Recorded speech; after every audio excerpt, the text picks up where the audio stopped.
you're watching Phantom Astronaut's Night Terrors, where ancient legends come clawing out of the past to haunt the present.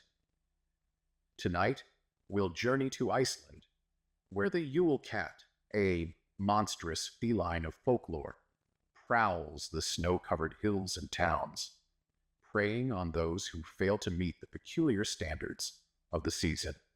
Equal parts warning and terror, the story of the Yule Cat will leave you questioning what's lurking in the shadows of the longest nights of the year.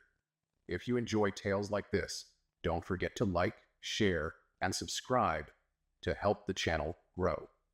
Check the links in the description for more ways to support us. Now, settle in for the chilling tale of the Yule Cat.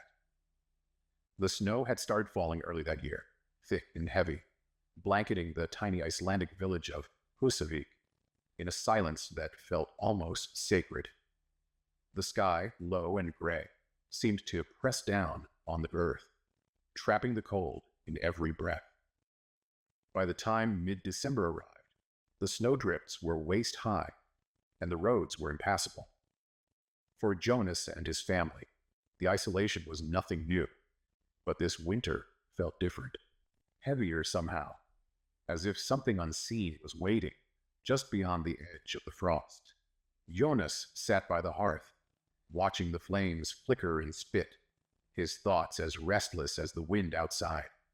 His wife, Gudrun, was humming softly as she mended a pair of woolen socks, her needle glinting in the firelight. Their two children, 8-year-old Arna and 6-year-old Kari, were playing with wooden toys on the floor, their laughter a small but welcome warmth against the cold. It was Arna who broke the spell, her voice tinged with that mix of curiosity and fear only a child could muster. "Papa, is it true what they say about the Yule Cat?" Jonas stiffened, his gaze flickering to Gudrun, who had paused mid-stitch. The Yule Cat wasn't something they talked about often, not openly. It was one of those stories that hung in the air, whispered in dark corners, but never spoken aloud by the firelight. "Who's been telling you about that?" Jonas asked, his voice carefully neutral. "Gisli at the market," Arna said, her small hands gripping the edge of her skirt. "He said the Yule Cat eats children who don't get new clothes for Christmas." Gudrun clicked her tongue, setting her needle aside. Gisli should keep his stories to himself. But Arna wasn't satisfied.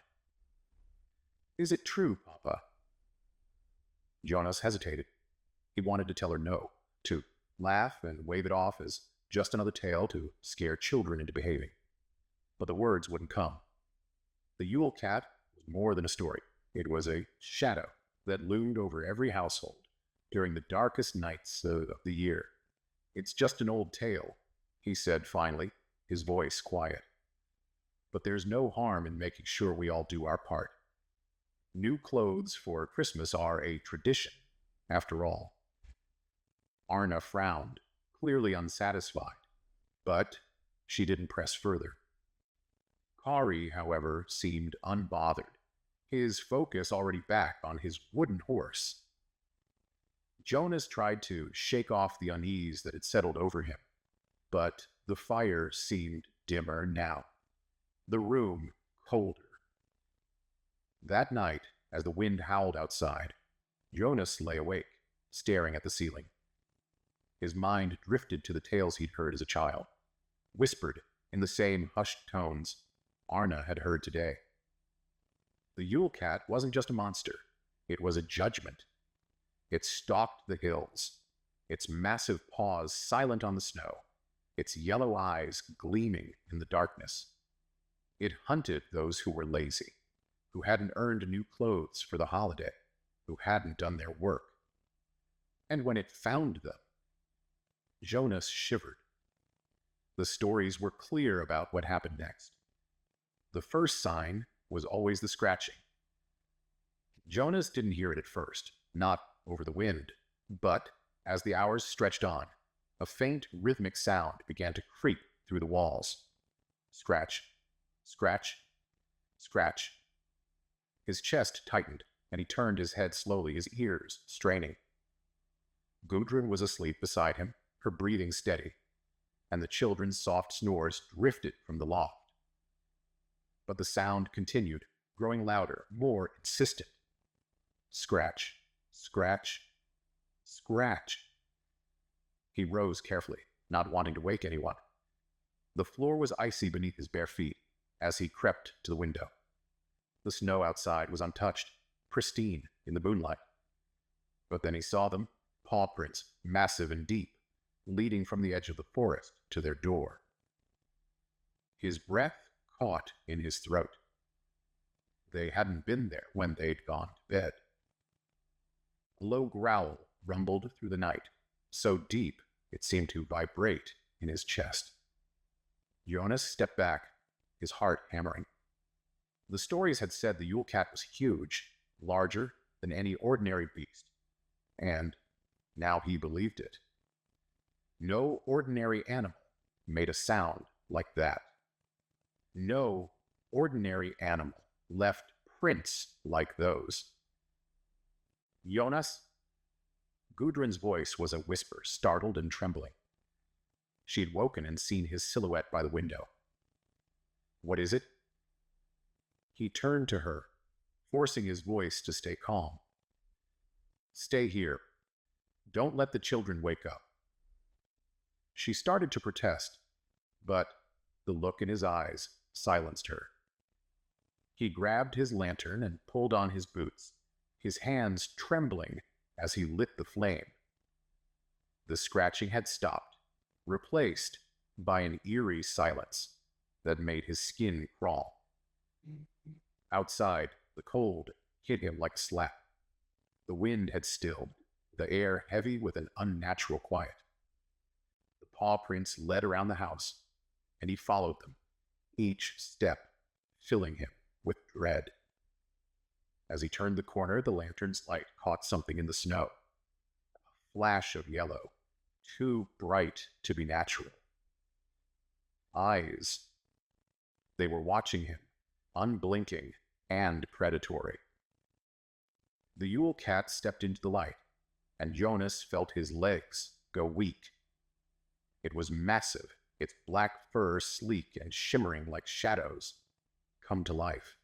Its paws were as large as his head, its claws gleaming like polished steel. But it was the eyes that held him, the sickly yellow glow, filled with malice and hunger. It bared its teeth, and he saw rows of fangs, sharp and cruel, designed for tearing flesh. Jonas wanted to run, but his feet were rooted to the ground. The beast's gaze pinned him in place, and, for a moment, he was certain this was the end.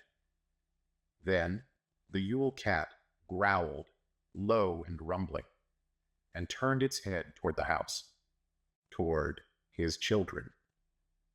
No!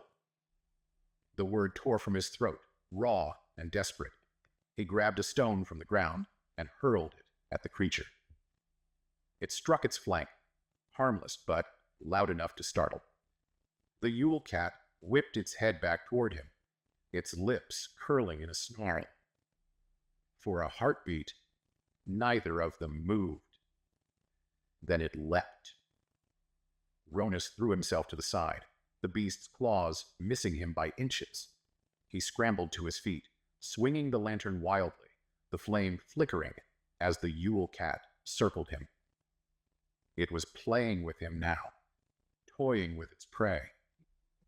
"Leave my family alone," he growled, his voice shaking but fierce.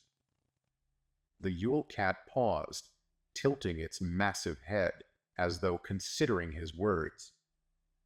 Then, slowly, it backed away, its glowing eyes never leaving his. It vanished into the shadows, its form melting into the darkness as silently as it had come.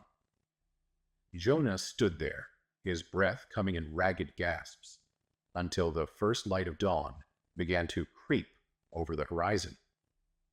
The paw prints were gone, the snow smooth and undisturbed, as though the creature had never been there. But Jonas knew better. When he returned to the house, Gudrun and the children were waiting, their faces pale with worry. He didn't tell them everything, but he made sure of one thing. Every member of the family had new clothes before Christmas Day. The Yule Cat didn't return that year, but every winter, when the nights were longest and the snow fell thick and heavy, Jonas would watch the forest, his heart heavy with the weight of what he had seen. And when the wind howled just right, he could almost hear it, the low growl of a predator that never truly left. Thank you for joining me on this chilling journey into the legend of the Yule Cat. If tonight's episode of Phantom Astronauts Night Terrors left you shivering, remember to like, share, and subscribe to help the channel grow. Don't forget to check the links in the description for more ways to support us. This has been Phantom Astronauts Nocturnal Tales. I'll see you out there.